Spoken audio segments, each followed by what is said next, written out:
So like I just said, we'll be recording this meeting. So if you do have a comment that you'd like to say out loud, it will be captured in the recording as well. I'll just really start with some very brief introductions and ground rules. Then Clark, our planner here, is going to talk about the development review process.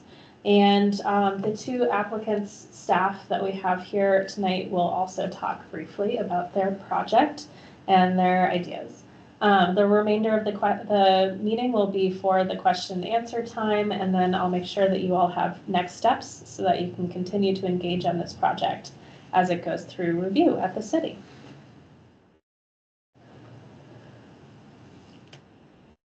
So this applies a little bit more when we have a larger group. When there's anyone here. There's no one here, so.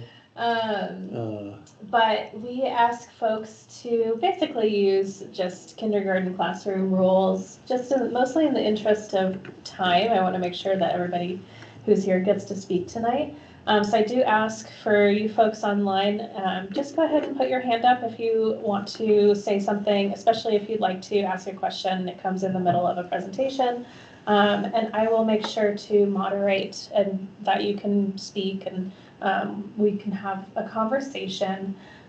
Disagreement is very common in neighborhood meetings, and it's one of the reasons we have neighborhood meetings. And so we welcome that in this space.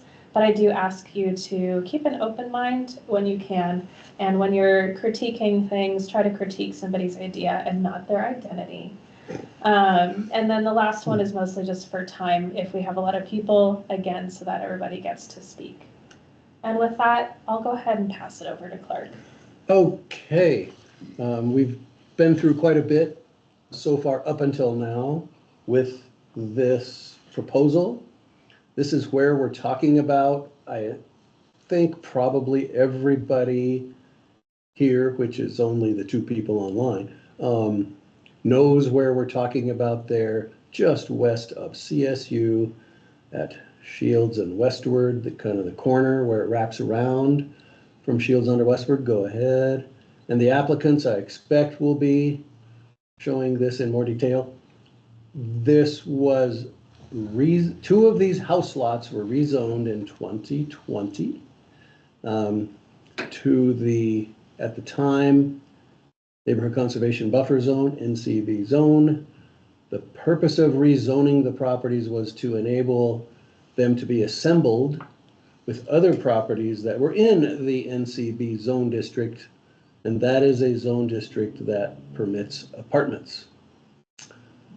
In that zoning process, there was a personal commitment from the owner developer that there would be one parking space per bedroom in any apartment building that got built there.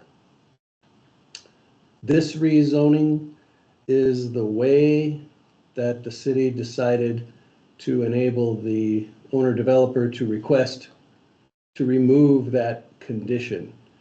The zoning was approved by city council, and so to remove the condition that was part of the zoning, this just needs to go through the rezoning process, even though this isn't even really a rezoning per se. This is unique. We've never had anything like this. This condition of one space per bedroom was just a commitment from the developer to the neighbors at the first neighborhood meeting back then.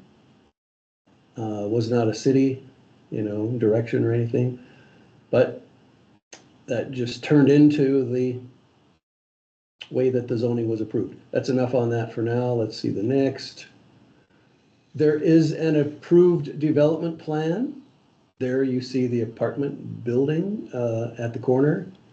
And this is where I stop and let the applicants explain, because I don't even know what they're thinking. They have an approved plan and they've done a lot of work to get to this approved plan. So with that, I'm going to stop and have you explain to me what you're thinking. Awesome. Happy to do that, Clark. Well, real quick, hello to those of you online. My name is Joel Weichert. I'm a landscape architect with Ripley Design. I've been working with the applicant, Eric, who's also in the room with us, for a couple years now on this project, and it goes back a little bit further than that. But we're happy for those of you who joined to show interest in your neighborhood and what questions or just know what's going on kind of in the background. So as Clark pointed out here, we are pursuing a rezone for two parcels here, 1201 and 1185 Westward Drive. They're the only parcels part of this rezone, but as Clark mentioned, they were part of a 2020 rezoning effort, and they are owned by Mr. Eric Fischer. If you look at the map on your screen, Eric also owns that larger vacant lot further to the south, as well as several other parcels east along Shield Street right there, which kind of is comprised of a larger residential development that I'll get into a second here. But his vision is to kind of celebrate his family's relationship with the land. He grew up here, he still has family on the land, and just create a residential development that kind of is a place for people to call home. So a little bit about the timeline. As Clark pointed out, in October of 2020, the rezone from the RL district to NCD was approved. There was that condition for any development plan utilizing either of these two parcels to have one parking space per bedroom. Since then, we did bring forth a project development plan that went through staff review, a hearing, and that plan was approved in January of 2023. And we still have an FDP application that is under review. It's kind of in hold right now. Some other big picture things that have happened very recently this summer that will affect not only these parcels, but then also kind of this neighborhood and this corridor along Shields, include the most recent, the phase 1 of the land use code update, which City Council approved in early May. With that, we kind of saw the conversion of those NCB districts to the OTC in this particular area. Many of the same standards apply, they're very one-to-one. But also with that land use code update, there was a decrease in required parking requirements for 1 and 2 bedroom units for attached dwellings, that relationship in there. So from us, it's kind of signaling that, you know, maybe we're over parking some multifamily sites throughout the city, and maybe we need a little bit less if we want to continue forward with development. That same week in May, Governor Polis also signed House Bill 24-1304, which concerned minimum parking requirements. And just to quote it directly here, beginning next year in 2025, it kind of states a municipality shall neither enact nor enforce local laws that establish a minimum parking requirement that applies to land use approval for multifamily mixed-use developments that are within a municipality and at least partially within an applicable transit area. Last week, on September 30th, those transit area maps were published by the Department of Local Affairs, and this corridor and this neighborhood are within that. So effectively, looking forward in the future in 2025 onward, these multifamily mixed-use developments that might occur within this area, the residential portion would not have parking minimums. Could we go to the next slide, please? So, and I guess the reason I mentioned these and I mentioned the change of character is because our existing rezone, that condition for 1 parking space per bedroom compared to new land use code and state laws that are coming into effect would kind of put future development on this subject parcel at kind of a competitive disadvantage in the marketplace. And so that's why we're bringing forth this rezone application. So once again, those parcels in red there are the impacted properties. The extent of Mr. Fisher's properties are in that dotted black line. You can see the extent of the current OTC in orange along Shield Street on the western side of Shields, excuse me, and then that RL district further to the west. And so what we're proposing on the next slide is the same thing, same zone district. We're just asking for that condition of the 2020 rezone to be removed. We've spoken with City of Fort Collins staff and City Attorney's Office, and it appears our path forward to remove that would be to bring forth an application back to council to have them remove it. Otherwise, we'd be held to that condition. So that is our plan with this project, but the same development standards, setbacks, building requirements that would be required of the OTC now would be the same with the approval of our application. So that was my brief presentation. We're here to answer any questions, and I provided my contact there, so please write that down. If you think of anything in the coming weeks, months, anything, please feel free to reach out to me.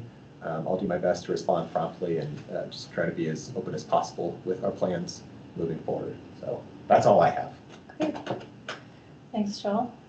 Eric, anything else you want to add?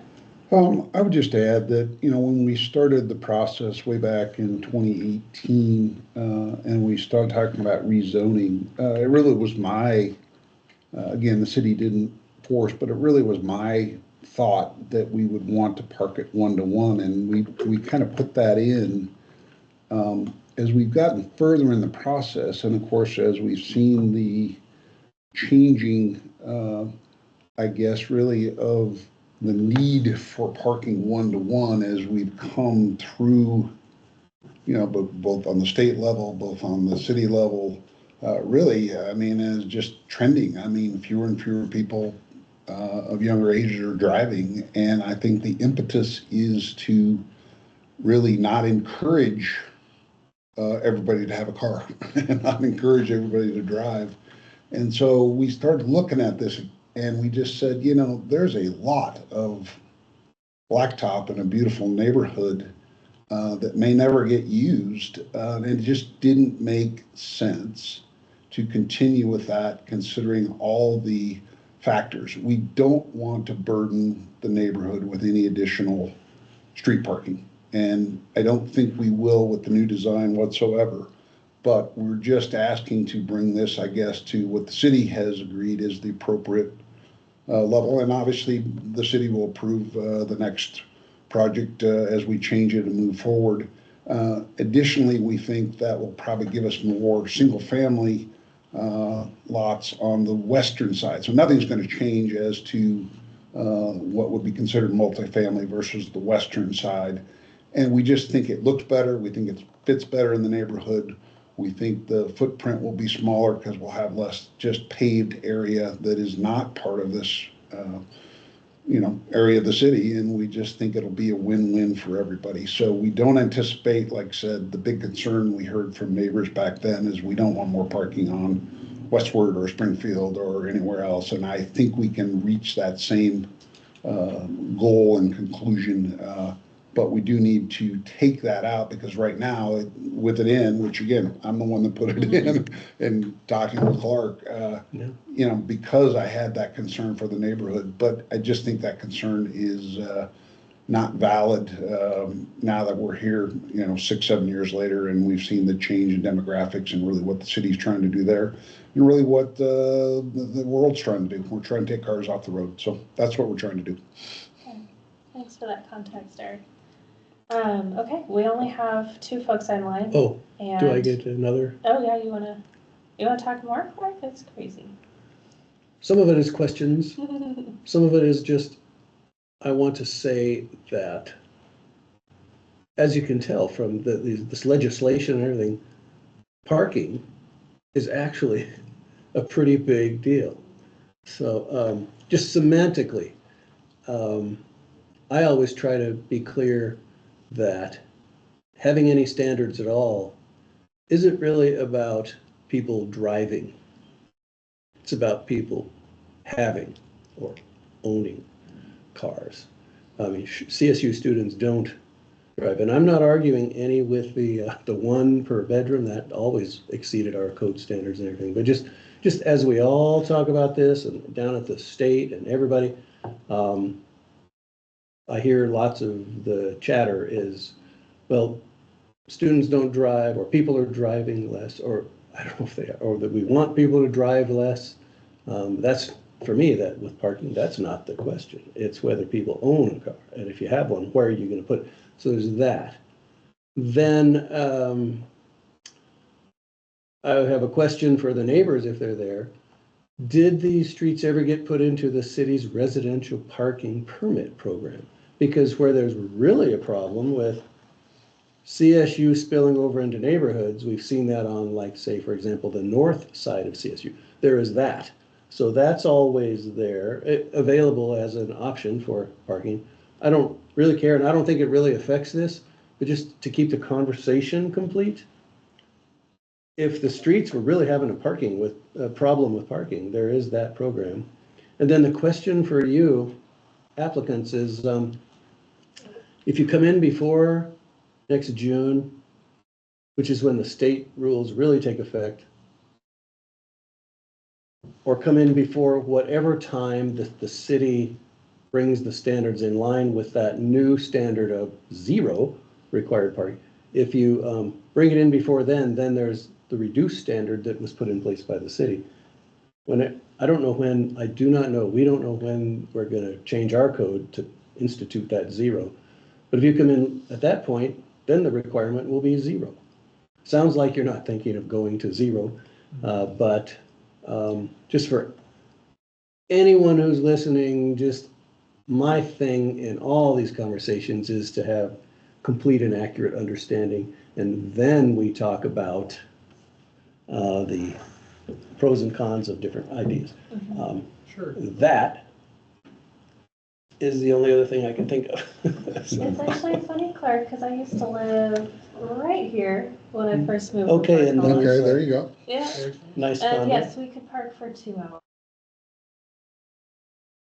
Yeah, so for better or worse, I don't know about that program. I don't have any opinions about it, but just if it really was a problem, that's something that can happen. Okay, Sure. so now see if these folks have any questions or anything. Yeah. Could I hop in there too? Oh, yeah, Just- I think your points are very well said, Clark, and Yeah. just, I think, with a future development, to your point, it's not gonna have no parking, right? Like, We're not gonna we do understand people 0, have do 0. vehicles and like, Yeah. we'll have to provide parking. That, there'll never be a no private parking development in this area, but I do wanna point out, I don't know if I articulated well earlier, that just, this reduced parking from the state side, it's only applicable in transit areas as defined by the state. So it's really dependent on bus routes. If you're further south in the Denver metro, like rail lines, that kind of thing. It's not a throughout the city kind of endeavor. It's specifically along these transit-oriented corridors, which Shield Street is in this case.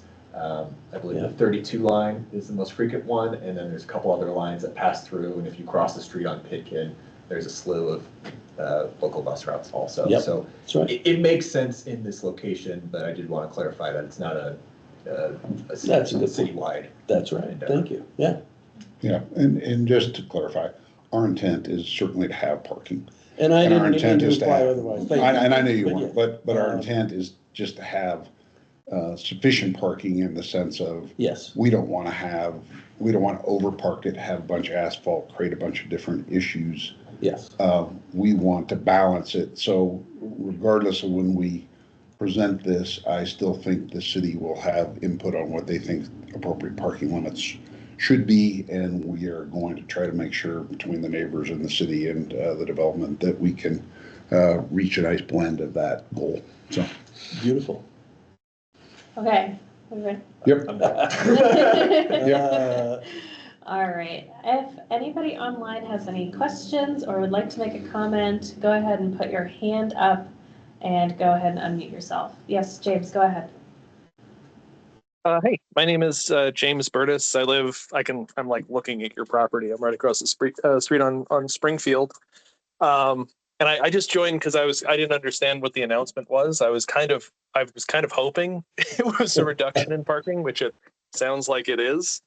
I'm literally looking at a street with no cars parked on it right now. We do not have a shortage of parking in this neighborhood, so I'm happy to hear that this is an amendment to reduce parking and not increase it. Perfect.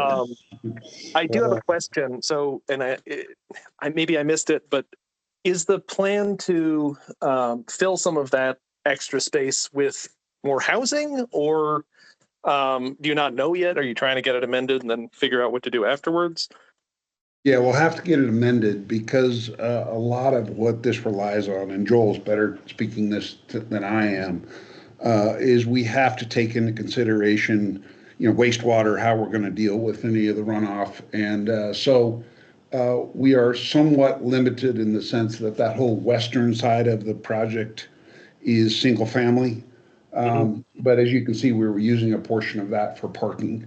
And so our hope is to remove that portion, reduce the amount of parking spaces, and then, yes, add to potential single family, which obviously is in desperate need in Fort Collins from any type of affordability level. And so that is our hope. No kidding. Yeah. So I did have another question. This may be way out of your scope and may not be affordable or potentially even I'll leave it possible, to but I Joel. figure I'll ask anyway. So if you look at maps of city parks in Fort Collins, we're in kind of a gap here. It's doesn't seem like it should be, but we're actually about a mile from the nearest park. I was wondering. Yes, I know. Yeah, Avery Park. Avery or and City Park, Yep. I guess they're about the same.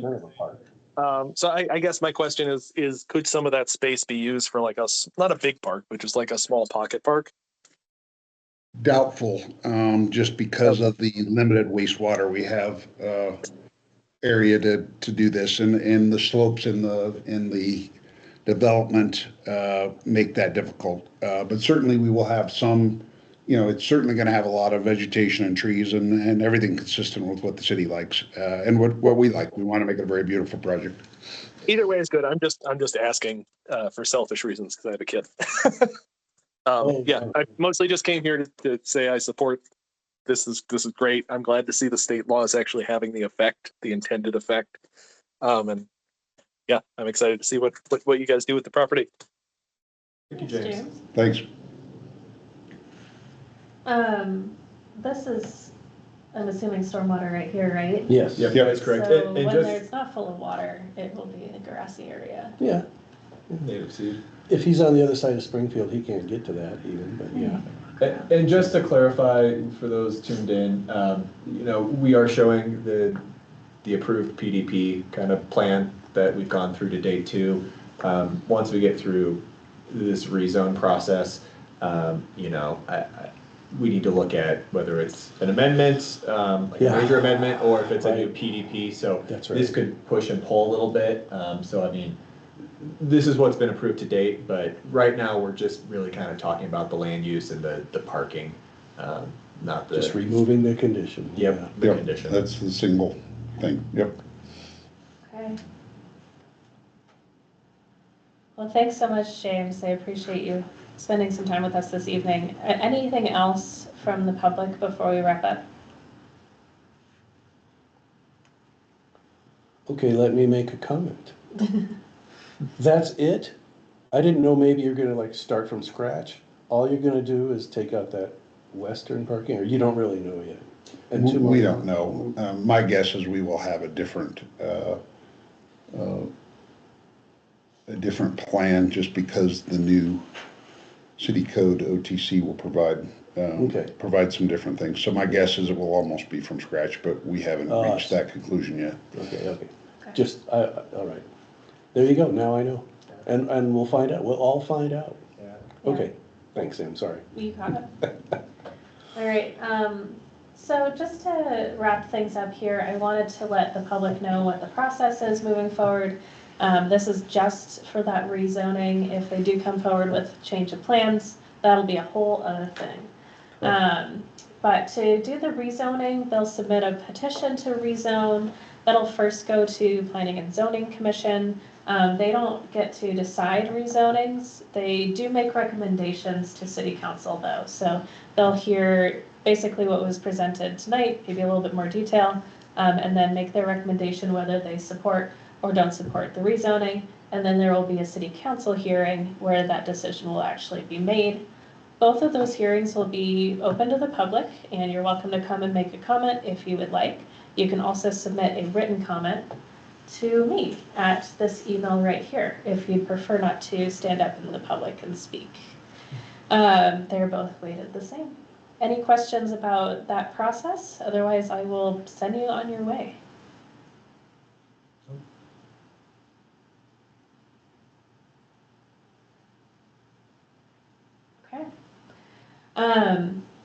Well, you've got my email, James, so if you have anything that comes up later, feel free to reach out. I'm available for you to connect with throughout this process.